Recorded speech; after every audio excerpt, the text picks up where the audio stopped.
This is Software Engineering Radio, the podcast for professional developers on the web at se-radio.net. SE Radio brings you relevant and detailed discussions and interviews on software engineering topics every 2 weeks. Thanks to our audience and the partners listed on our website for supporting the podcast. Welcome listeners to another episode on Software Engineering Radio. This episode is special. We have David Anderson as guest, talking with him about the Agile method Kanban. And the interview is done in cooperation with the German magazine ObjektSpektrum. So I will not ask the questions, but a colleague of mine, Arne Rook, who is not a member of Software Engineering Radio, will ask the questions and talk with David about Kanban. And we would like to say thank you to the ObjektSpektrum magazine for sharing this interview with us. And I will hand over to Arne for this interview. Have fun. Hello David, it's nice to have you here in Germany. Please introduce yourself and tell us, how did you come to Kanban and how are you busy with Kanban? Thank you for having me, Arne. Thanks for inviting me. It's nice to be here in Frankfurt. Actually, my first time here in the city of Frankfurt. I've been many times to Germany. This is the first time. How did I come to Kanban is kind of a big question. It's been an evolution over about 10 years in total.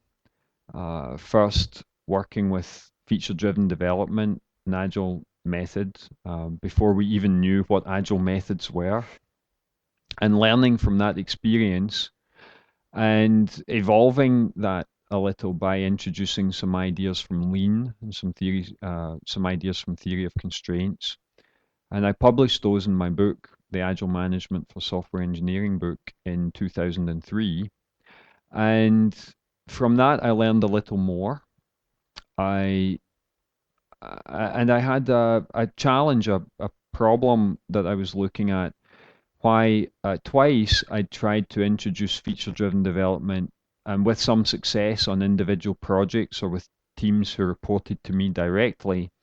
And with that success, I was then asked to scale the adoption of feature-driven development across a whole business unit. And both times I tried to do that at Sprint PCS, which is a cell phone operator in the United States, and then with Motorola, which is a cell phone manufacturer in the United States. On both times, trying to scale it to multiple teams, it met with huge resistance and it didn't institutionalize.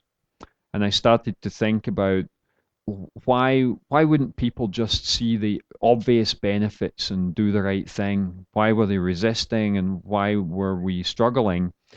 And I came to the conclusion that when you come along with, if you like, a prescriptive definition of a new process and tell people they have to adopt it and they have to change perhaps their job description, their way of working, the techniques they're using, they resist. So it might be better to try a technique that would allow evolution rather than revolution. And through a series of events, I came to realize that implementing a Kanban system might be a way of provoking that evolution rather than using a prescriptive method and asking for a revolutionary change. And that turned out to be correct. So during the time between sort of 2004 and 2007, I was trying that out with a couple of teams at different places until I had some confidence that it was working right and started talking about it publicly, and other people listened and they tried it. And here we are another 2 years later, and there's really lots of teams all over the world trying this now, trying this approach of using Kanban to drive evolutionary change rather than more of an agile revolution, if you like. Okay. Could you please explain Kanban in 2 sentences? Okay, I'm not sure about 2 sentences, but very briefly, Kanban is a very simple idea that you choose to limit the quantity of work in progress, that you visualize that work in progress using some mechanism such as a whiteboard with sticky notes on it, and that you only start new work when you finish some existing work. So there's a signaling mechanism that shows we finished something, we can now pull a new item to start. So that's it. It's a visualization mechanism with a work in progress limit and a signaling mechanism to pull new work when something is completed. Right now, everyone is talking about Scrum. Worldwide, there are over 61,000 certified Scrum Masters. Almost every company has already developed Scrum or intends to introduce Scrum. Why then do we still need Kanban? So I think this is a good observation that Scrum really has been remarkably successful, and you can't discount that. If there's 300,000 or 400,000 people who have the project management professional certification around the world, for Scrum to get to 61,000 certified Scrum Masters in just a few years is a huge achievement.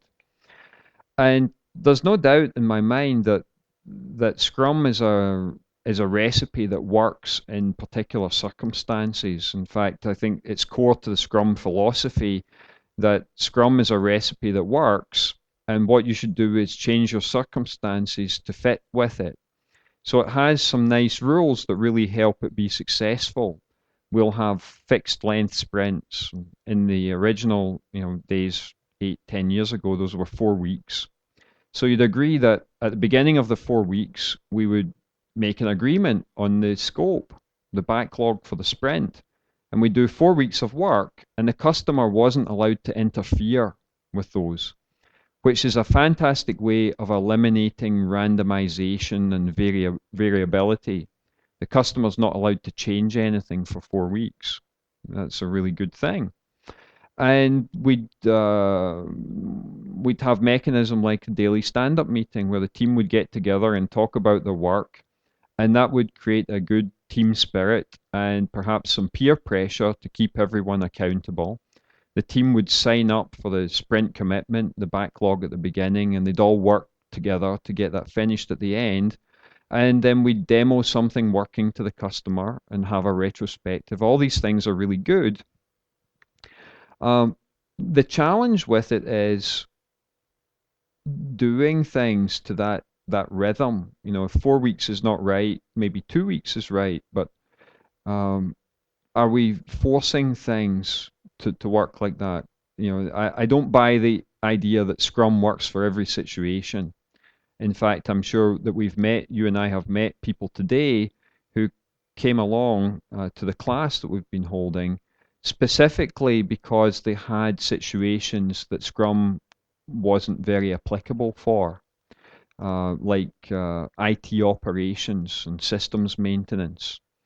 The concept that they would batch things up into a backlog of 2 weeks or 4 weeks of work is really quite alien for them. So I think it's very understandable why Scrum is a huge success. I don't buy the idea that it works everywhere, and I think that in the situations where it's applicable, it's wildly successful because it's very constraining, and the rules are very precisely chosen to prevent interference and let people get on with their work and allow them to self-organize inside the box, the sprint box, the team box. The rules are well chosen and are designed for success under, I personally feel, a limited set of circumstances. And those rules are quite simple. They're easy to understand. If you can learn it in 1.5 or 2 days of training, then it can't be so difficult. So it's no surprise to me it's been hugely successful. I'm sure it's a big improvement on some other ways of doing project management.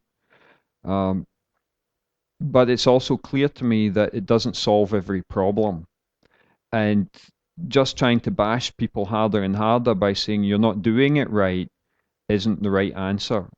And I feel that there's value in being open-minded and thinking about other approaches. Are Scrum and Kanban competing methods, or both are complementing one another? So I don't see them as competing methods. because Kanban is not a development methodology or a project management methodology. And while I've seen the Scrum community recently try and redefine what Scrum is, and there are, if you like, competing redefinitions of it, if you read the early books, it's essentially a project management methodology. There's no engineering content in there. In fact, a lot of Scrum people will say you need extreme programming along with Scrum so that you have engineering and you have project management. Kanban is neither of these things. It's not an engineering method or a project management method. It's a change management method. It's a way of provoking change, and provoking change that leads to a lean organization, a continuously improving culture, a Kaizen culture. It's a way of provoking incremental evolutionary changes in an organization rather than trying to revolutionize with a new way of working. You don't do Kanban on its own. So people will come to me or they'll post something on the internet that says, we have a new team and we haven't chosen a methodology yet. Should we do Kanban or Scrum? And to me, that doesn't compute as a question, because you have to do Kanban on top of something else. So the very first team we did Kanban with was a personal software process team, team. So a PSP, TSP team working at an outsourced vendor in India for Microsoft. And we added Kanban on top of TSP, PSP. We didn't change TSP, PSP. We left that unchanged. We put Kanban on top of it, and we trebled the productivity of the team and reduced the cycle time by 90%. The next team we did it with was a good old-fashioned waterfall method team, doing a methodology that came out of the 1970s, if you like. And since then, we've seen lots of teams adopt Kanban in different situations, and there have been teams that have added Kanban to Scrum. The problem is that when you add Kanban to Scrum, it very quickly begins to change Scrum. The teams start asking questions like, why are we doing 2-week iterations? And Kanban helps them decouple things like the input, the prioritization and planning, from the output, the releasing mechanism, and also the cycle time. In Scrum, these three things are connected. They're coupled. So if you have a 2-week sprint, you're planning every 2 weeks, your cycle time is 2 weeks, and you're releasing every 2 weeks. And for some organizations, that's not the best choice. So when they start doing Kanban, very soon they start to challenge what's the right cadence. And they decouple the input from the cycle time from the output. Well, if you're no longer doing sprints that are a fixed length of 2 weeks or 4 weeks, is it still Scrum? And that's one of the challenges, because the Scrum community has thrown out this standard. This gets referred to as the Nokia test for evaluating how well you're doing Scrum. And if you can't pass the test, you're somehow not doing Scrum, is the implication. So that to me creates this inertia in the Scrum community. The idea originally, I believed, was that you did Scrum and it encouraged you to start improving. Well, if you start improving, you should be changing.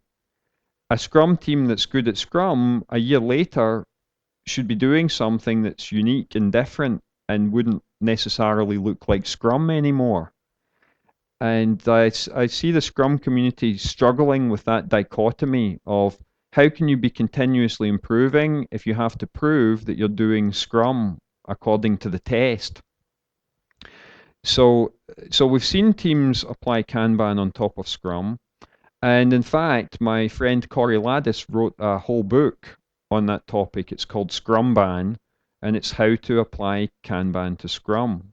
And it talks about how Scrum teams would evolve, and ultimately they evolve to doing something that doesn't look like Scrum anymore. Is it true that Scrum is more people-centric, while Kanban is more about the business value? Whoa, I don't know if that's true.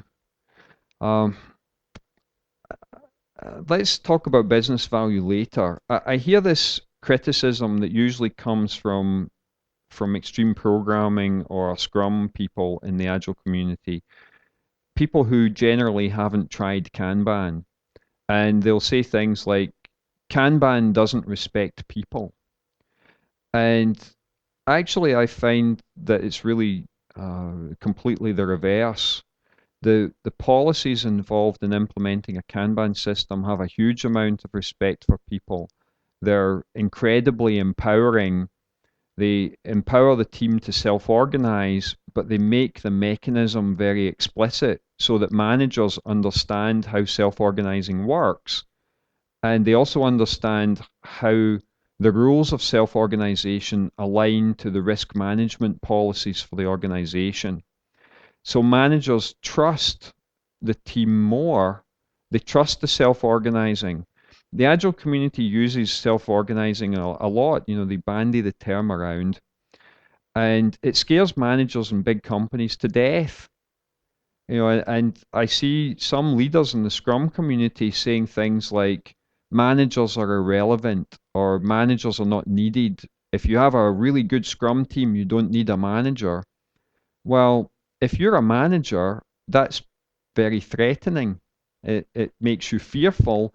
And why would you encourage adoption of Scrum if you believe what you're being told, that you're no longer necessary? So I think that that's a very bad message. The Agile community does itself a disservice by sending the message that managers are bad and management is unnecessary. What they should really be saying is that there is such a thing as bad management, and that bad management can be turned into good management. And good managers empower people, and empowerment can be implemented through policies that allow people to self-organize and make their own choices. And Kanban's very good at helping with that. Also, the work in progress limit in Kanban is a tremendously powerful way of protecting the team from abuse. If you have an agreement on the quantity of work in progress and you've balanced that quantity correctly, then no one should be working overtime. The Agile manifesto principle of achieving a sustainable pace of work is very easily achieved if you agree a work in progress limit. So Kanban, for me, is a really fabulous and straightforward and simple way of achieving that sustainable pace and helping team members acquire a proper balance between work and the rest of their life. And what could be more respectful of people than helping them achieve that balance? Similar to Scrum, Kanban does not specify certain development practices. Are there any practices you prefer within a Kanban system? So I think there are some practices that are required for Kanban to be successful. Particularly if you're doing Kanban in software development, you need to have a capability to release software. If it's an internet type application or an IT systems, you need to be able to release it to production. If it's a product company, perhaps there's more to do with manufacturing CDs and printing them and shipping them off and having them stacked on shelves. And games companies, for example, they still do physical manufacturing. But there needs to be this release capability, and if you back up from that, then you need a core configuration management capability. You need to be able to identify and track requirements. You need to be able to version control software and manage branches in in that system. You need to be able to merge branches appropriately and select items for release and make sure that the right things get released and things which are not finished yet don't get released in the wild by accident. So configuration management is a core capability that is required to enable Kanban to work. And it doesn't need to be super sophisticated. I think most Agile teams, most teams doing extreme programming, have that capability already. They know how to track user stories. They know how to version control. They know how to do branches. They know how to do continuous integration. They know how to package up executable software for release. So, so while it's a necessary capability and behavior, it's not uncommon. I have seen one or two people say, I had this team, they were really lousy at Scrum, so we switched them to Kanban and they were still lousy. And when you question why they were lousy, it was, well, they couldn't release. And why couldn't they release? Well, they were incapable of building the software. And why couldn't they build it? Because they didn't have good configuration management. So that's I think the core capability that's required to make Kanban work. What about test-driven development? I think that's fine. Do it if you want to, and if you don't do it, Kanban isn't going to mind. The engineering practices are really agnostic to the concept of limiting work in progress and only starting something new when you finish something that you're working on. If a team's not doing test-driven development, and you came along and said, I want you to do test-driven development, they might say, why? And you could have a whole discussion with them about why it might be a good idea. But you know what you're trying to do is persuade people. It's an emotional level of discussion. And what Kanban tends to do is allow problems to be visualized. So let's say, for example, that the defect rate in code is a problem, and it's limiting the quantity that's getting completed, it's lengthening the cycle times, it's making delivery dates unreliable. An improvement in quality is required. And when the team can see that and they can see the effect of the defects, they might choose to start writing unit tests first. And that would improve some of the initial quality, and then perhaps things get into system level testing and fail and have to go back. And that might cause a discussion about, wouldn't it be good if we defined the test up front so that we had thought about that problem earlier in the life cycle, and the code was designed so it would pass the test, so it passes first time and everything flows better. So Kanban will expose the problems and allow the team to have a discussion about how to fix it. And if the improvement required was introducing TDD, then that will become their conclusion. The team will realize it for themselves and will implement it on their own. They're not being forced. So they own the change, and it's much more likely to institutionalize, and the adoption will be faster and better if they conclude that they should do it rather than have somebody push it on them. In which context is Agile in Kanban? So there's been this question about Agile and Kanban, particularly because the first two case studies that were published, the first one was based on a PSP-TSP team, and there's a lot of debate about TSP-PSP, and Barry Boehm and Richard Turner's book on balancing agility and discipline, they really defined PSP-TSP as a non-agile method. However, the Software Engineering Institute continued to dispute that and would argue that PSP is an agile method. But I think that the consensus opinion is PSP is not agile. And the second case study we had was a team doing waterfall plus Kanban, so that clearly wasn't agile either. So why would Kanban be agile, particularly when it has all these strict policies about work in progress limits and so on? Well, I really try and look at the core ideas behind the Agile Manifesto, and I boil those down to Agile is about making progress with imperfect information. rather than trying to seek perfect information, to write that big perfect requirement document and to do lots of analysis. Agile says, you know what, let's spend a little bit of time figuring stuff out and then get started. Let's start writing the code. And if we learn more later on, we'll refactor because that's cheaper. So Agile makes an assumption that there's a better economic outcome from moving forward with imperfect information, and that cycle times and costs will be lower from refactoring rather than trying to be perfect up front. So if you look at that concept in Kanban, that there's no conflict.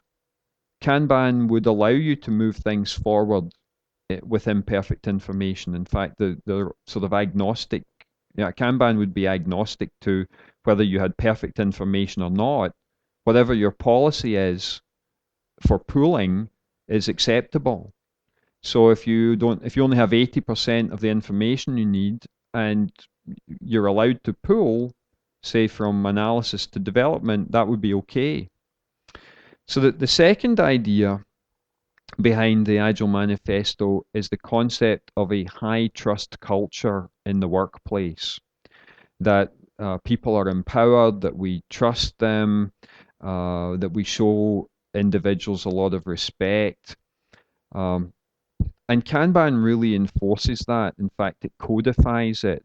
And as a mechanism, as a catalyst for growing a lean organization, a Kaizen culture, Kanban really builds a lot of trust. Kanban requires you to make regular releases, and that those releases should be high quality, and to collaborate across the team, across the organization, collaborate with upstream people like marketing people. So lots of collaboration is high trust. Work in progress limits have a mechanism to, when something becomes blocked, things get stuck. And when work in progress is stuck and other people become idle because the limit prevents them from starting something, the idleness tends to cause a swarming behavior. Gee, I've got nothing to do right now. How can I help you get this other thing unstuck?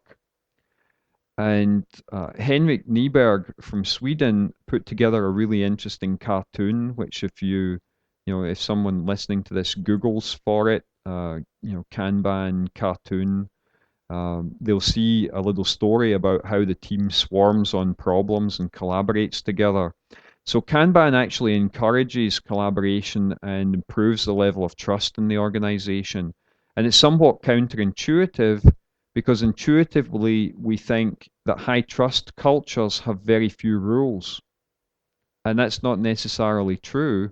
They have lots of rules that define the boundaries.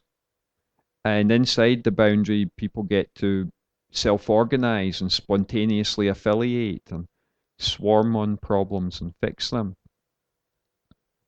And the third concept in the manifesto is the idea that cycle time is really important, and that work in progress is at best a depreciating asset. That the market is changing. So if we have an idea for a product, a service, a feature in a piece of software, that idea only has so much of a life, and at some point in the future it's not worth anything, or it's worth a lot less. It's commoditized perhaps. So if we have an idea for a really cool differentiating feature in our product, and it takes us 6 months to develop it and get it in the market, but 3 months after we had the idea, our competitor launches that feature, then the value is greatly depreciated. So the idea is that you should get those features developed quickly, as fast as you can, and put them in the market to maximize the value. So at best, ideas for software are depreciating assets, requirements, user stories, features, whatever you want to call them. So it's better to think about them as liabilities and keep them moving really quickly than to think about them as assets and hoard them. So when you think about something as a liability, it encourages you to have a smaller quantity, to have really small batches. And when the Agile community understood that, they started making iteration sizes smaller. So 4 weeks wasn't as good as 2 weeks, and 1 week was even better than 2 weeks. Smaller batch sizes, smaller cycle time, treating work in progress as though it was a liability. Well, Kanban encourages that by allowing you to set a WIP limit and then encouraging you to decrease that limit over time and to focus on cycle time as a metric. So I find that Kanban meets all the criteria. It allows you to move forward with imperfect information. It encourages a high trust culture, and it encourages a focus on cycle time and to treat work in progress as though it's a liability rather than an asset. So it's really highly compatible with Agile values. In former days, you engaged in feature-driven development. Is Kanban an approach to develop FDD features without overhead? So yeah, so I had this, wonderful benefit in my career and my life of being involved in feature-driven development and the team there and just a marvelous group of people who came together for that project. I think Kanban for me evolved out of a lot of learnings in feature-driven development. It's not like I tried to improve FDD with Kanban, but if I had never done FDD and I hadn't learned from that and evolved some of the thinking from Lean, like cumulative flow diagrams and thinking about the flow problem, and from that thinking about theory of constraints and understanding bottlenecks and how to relieve them, if I hadn't gone through that series of learnings, I wouldn't have ended up at Kanban. But I don't see a direct relationship. I understand an evolution in my thinking over a period of years, but I heard I saw some commentary on the internet about Kanban was optimizing feature-driven development, and I don't directly connect them. Is Kanban the appropriate approach if an organization wants to become agile, or is it more of an advanced approach?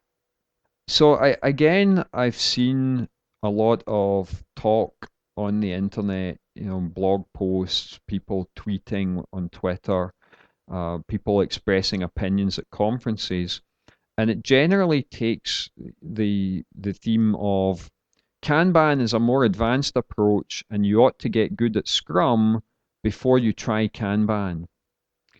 My observation is people saying that are all people who, one, have never tried Kanban, and two, generally have a vested interest in you becoming good at Scrum first. The reason that I think this is clearly not true is the first team that did Kanban was a PSP TSP team. The second team was a waterfall team. And most of the published case studies that we have from 2 conferences that we've held now and some publications in, say, developer.com, where there's a case study from Robert Bosch. Another online publication called Gamma Sutra has a case study from a games company with a specific focus on games production. None of these examples had the team become good at Scrum first before they got good at Kanban. So no one who's had success with Kanban would say you should be good at Scrum first. And then there's this question of, is Kanban a more advanced technique? Well, it is evident from experience that some teams that do Kanban mature very rapidly. If they were being assessed on the capability maturity model integration scale, we clearly have several teams that have gone from relatively immature and chaotic to really quite high maturity, quantitatively managed, CMMI level 4 sort of behavior in really very short periods of time, 9 months, 12 months, 15 months. Accelerated achievement of high maturity, but they started at very low maturity. And really the only prerequisite, in my opinion, is a capability at configuration management, as I stated earlier in the interview. And if you look on the CMMI model, configuration management is a level 2 behavior. And it's one of the first capabilities that's generally recommended for any team that's in chaos. If they can't track and manage their configurations, they won't get very far. So I think there's plenty of evidence that teams have benefited from Kanban even if they're very immature. They've benefited from Kanban even if they're not agile. But the benefits have tended to go further and go further faster than we've seen with other agile methods. And the reason that I'm still doing Kanban and I'm advocating it is because I've seen teams achieve things that I hadn't managed other ways. I hadn't managed earlier in my career. And I see that as a huge positive. For years and years, it was marked by the Agile communities. We need time boxes to realistically be able to measure the progress of the project. But you call for finishing the tyranny of time boxes. Why? So there's a number of ideas behind that. First of all, the Agile Manifesto does not state that time-boxed iterations are required. The wording actually says that we should release software every 2 to 8 weeks with a preference for the smaller time. It's the release cadence that's important and not the time box. So I think the authors of the manifesto got it right. But thinking back to 2001 or earlier this decade, if you said to someone the goal is to release software every 2 weeks, the only tool they had at hand for making that work was a time-boxed iteration. A 1 week, a 2 week, a 4 week box of time. And as I mentioned earlier, that time box couples together 3 really distinct things. The first one is how often can we meet with the business to prioritize and plan what we should be working on? The second thing is how long does it take to analyze, design, code, and test a user story or a feature or a use case or functional requirement or whatever they're called in your organization. And the third thing is how often can we do a release? And it turns out that these things have different elements involved. How often can we meet with the business is a factor of the coordination cost of having that meeting. More often would be better than less often. It would be better to have more prioritization information more often. It should allow a more optimum outcome. And how long does it take to code a user story is entirely unrelated to how often can we meet with the business owners or the marketing department. So why would you couple those things together? Why force a 2-week planning meeting with a 2-week cycle time for coding up user stories? These things should be allowed to be decoupled. That's a good principle in software engineering. Why don't we apply it to process engineering? And the same would go on the other end of the scale with how often can we do a release? So we had a really fascinating example the last time we did the Kanban class in Hamburg, where one of the attendees was from a steel manufacturing company here in Germany. And after he'd been through the class, he had figured out that they could meet with the business once a week to do prioritization. That was a perfectly reasonable thing to do. And the cycle time for most of the work, which was relatively involved, would take about 6 weeks to do analysis, design, development, and testing. But they were deploying the software to control a hot rolling steel mill. And the cost of shutting that thing down to upgrade the software is phenomenal. The value of the steel that's going through the mill every hour is a lot of money. So they're only willing to do that once every 6 months because there's a tremendous cost of shutting it down and then spinning it back up. And it's very risky.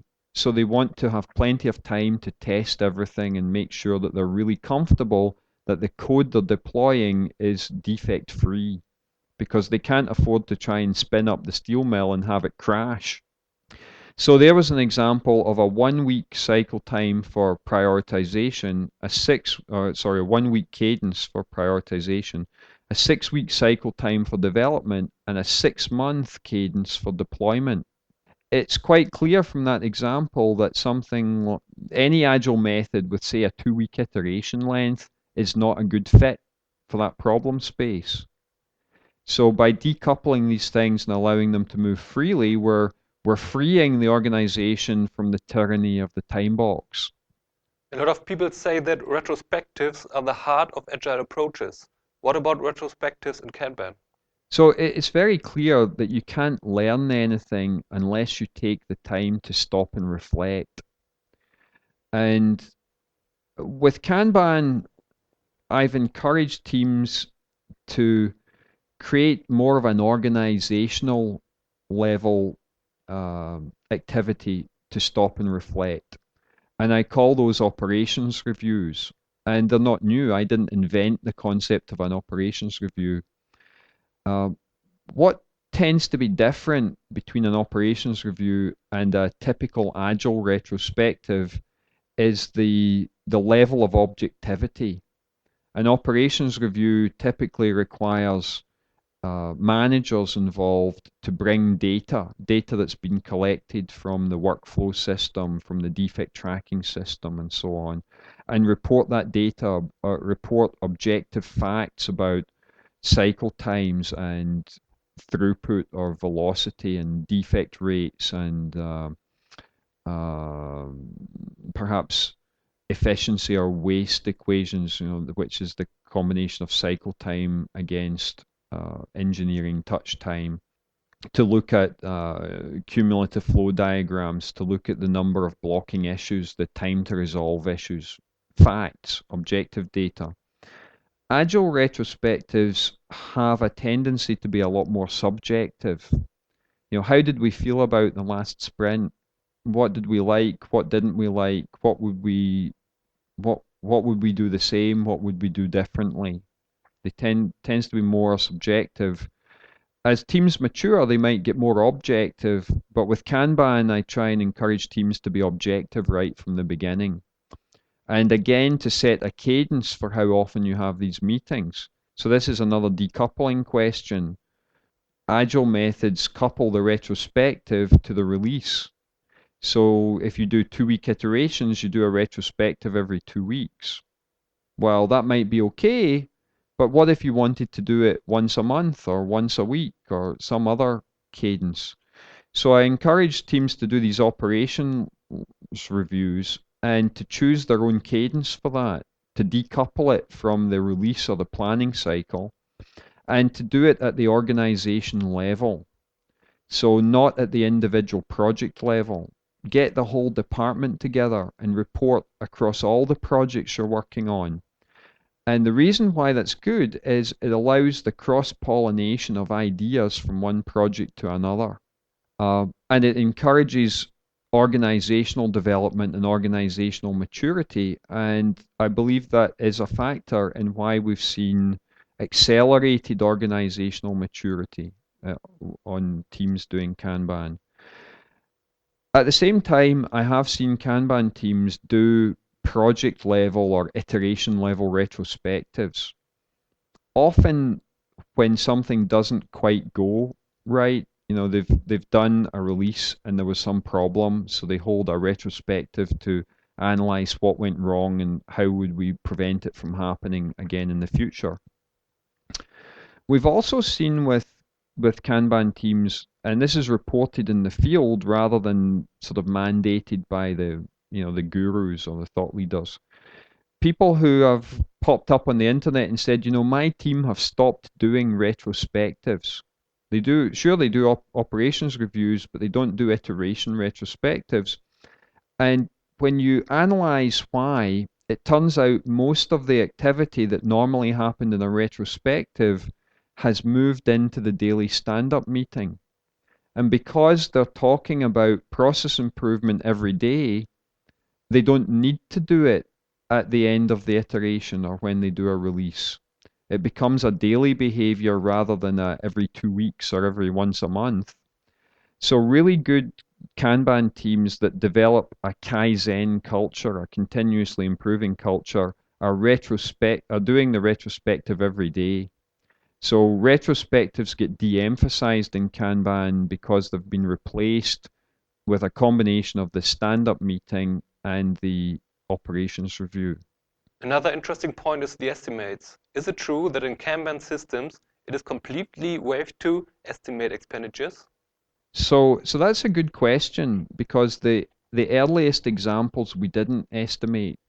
It turns out that estimation is a choice if you choose to make it one. So often people estimate something so they can then promise some delivery date, and that's expected or anticipated. The problem is that probably not everything you do really needs a hard delivery date. And then I'll hear people say, well, if you don't make a commitment, set some delivery date, make a commitment, you can't hold people accountable. Well, my feeling about that is you're setting an artificial target and then you're forcing people to meet it. And that tends to drive heroic behavior.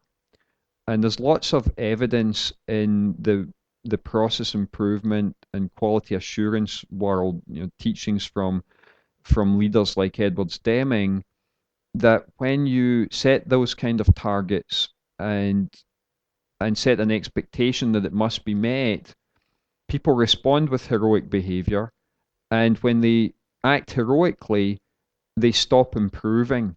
They just act heroically and again and again and again, and they stop learning. So advice from Deming, from Goldratt, from a number of other people, some more modern thinkers like John Seddon in the United Kingdom, who thinks about improving service industries, they talk about removing targets. So I feel that estimates lead to target dates that lead to commitments that drive a dysfunction that's undesirable. On the other hand, sometimes you really do need to hit a delivery date. So you might have a requirement, say you're an investment bank, and the government has changed some regulations, and the new regulation begins on the 1st of October this year. If you don't change your software to meet those regulations, you're not allowed to trade a particular derivative or commodity. Well, that's a very high cost to your business. If you don't meet the requirement and you don't deliver on time, you have to stop trading. So clearly, it's of value to know that you're going to deliver on time. So for that particular requirement, it's worthwhile making an estimate of how long will it take.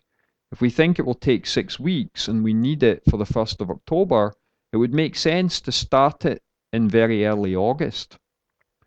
It wouldn't make sense to start it in May because early delivery has really no value. But if you're late, if you don't deliver until November, you lost a month of trading. So what Kanban says is use estimation appropriately and figure out when it's appropriate to make an estimate and use that intelligently. So estimation becomes a choice. Rather than estimating everything, you only estimate things which are really important and really need an estimate. The idea of Kanban comes from the automobile production, where we have to deal with constantly recurring uniform procedures. Software projects, however, have so often more the character of product development, therefore a very creative and every time individual process. Is Kanban at all suitable for software projects, or are the real strengths of Kanban more in operation and maintenance? So that's it's a good question. If anything, I hear that question more from manufacturing guys who are skeptical. Clearly, Kanban is useful for software projects. We've got too many people around the world doing that now for it not to be the case. But it does beg a number of interesting questions. Why does it work when clearly software development has a lot more variability to it than manufacturing? And that would lead to an analysis of how has Kanban adapted to a different environment, a software development environment. While I accept the fact that software development is very creative, I don't think the process changes a huge amount. So if you look at games industry, for example, if you ask someone to think up a part of the software industry where there's tremendous creativity and they're pushing the limits really hard, the games industry would be one of those sectors. And yet, it turns out that there's a lot of Kanban adoption with games companies because there's a lot of elements in making games that follow particular procedures. The production of games, not so much the programming, but the production of graphics and data for the levels inside the games and sound and perhaps animation. Nowadays to get really good animation, they put stickers on real people and they film them and they watch how their arms and their legs and their heads move and how their bodies bend, and they capture all that data and they feed it into these 3D graphics engines that then move all the polygons around to move exactly the way real people move. That's games production. And there are procedural elements in that. Certain things have to be done first before other things. You need to capture the data before you can start animating it and rendering it and so on. And there are different specializations. There are people that specialize in capturing data and people that specialize in manipulating that data later on to give it the right look and feel and the right gameplay and so on. So Kanban has lent itself very well to that because it helps them define that process and then monitor how the work is progressing through it. At the same time, there is still much more variability in software development than there is in manufacturing processes. You could ask the question, how long does it take to do a user story? And the answer might be anything from half a day to 10 days. Well, clearly you can't have this concept that they have in manufacturing of a takt time. If you look at something like a production line for Toyota Corollas, the takt time might be 97 seconds. And what that means is every 97 seconds, a completed Corolla rolls off the end of the line. How do they come up with 97 seconds? Well, that's actually very easily answered. The 97 seconds is the 3 sigma upper control limit of the longest task on the assembly line. So there might be a task that has a, let's say it was some like gluing the windscreen into the car. And on average, it takes 80 seconds, and the upper control limit is 97, and the lower control limit is 73. So it's a range of between 73 and 97 seconds, and that's the slowest task on the line. So if they set the takt time to be 97 seconds, the line should never stop if everything's running smoothly. Well, you couldn't have a concept of takt time for software development. What's the upper control limit on the cycle time for developing and testing a user story? It's almost a nonsense question. On the other hand, we've developed a number of techniques in software Kanban that cope with variability and different risk profiles that really make the system very flexible and capable of dealing with and indeed sort of maximizing the value from the variability.